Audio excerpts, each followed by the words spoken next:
Күкмараның балаларга өстәмә белем бирү оешмалары арасында Галактика һәм балалар сәнгать мәктәбе аерым урынны алып тора. Биредә балалар җыр, бию, рәсем сәнгате, робототехника, мода һәм дизайн белән шөгыльләнәләр. Бию сәнгатьнең эмоциональ ягын гына чагылдырып калмый, ул башкаручыга да, тамашачыга да шатлык китерә, гүзәллекне күрергә өйрәтә, матурлыкка мәхәббәт тәрбияли. 18 ел үз һөнәренә тугры булып эшләүче бию дәресләре җитәкчесе Ләйсән Галимуллина да 100дән артык бала шөгыльләнә.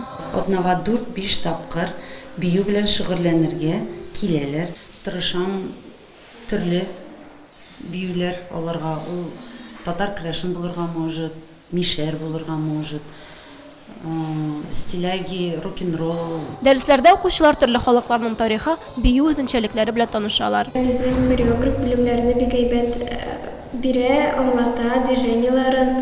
Миңа күбрәк халык биюләрен биргән шул. Мин бу процесстан бик күп эмоциялар алам. Күкмара балалар сәнгать мәктәбендә эшләп килүче Хыял шәһәре һәм Күкмара ансамбльләре төрле бәйгеләрдә катнашып, лаеклы урыннар яулыйлар. Шулай ук Галактика балалар иҗат үзәгендә артист дип исемләнгән заманча хореография остаханасы эшләп килә. Дәресләрдә гимнастика һәм акробатик күнегүләргә өстенлек бирелә. Дети, которые занимаются хореографией. Хореография белән шөгыльләнүче балаларга җәмгыятьтә үз урыннарын табу җайлырак. Алар яшьтәшләре белән уртак телне тиз табалар. Яшь организм өчен дә бу дәресләр бик файдалы. Бер ел йөрим инде, бик яратам.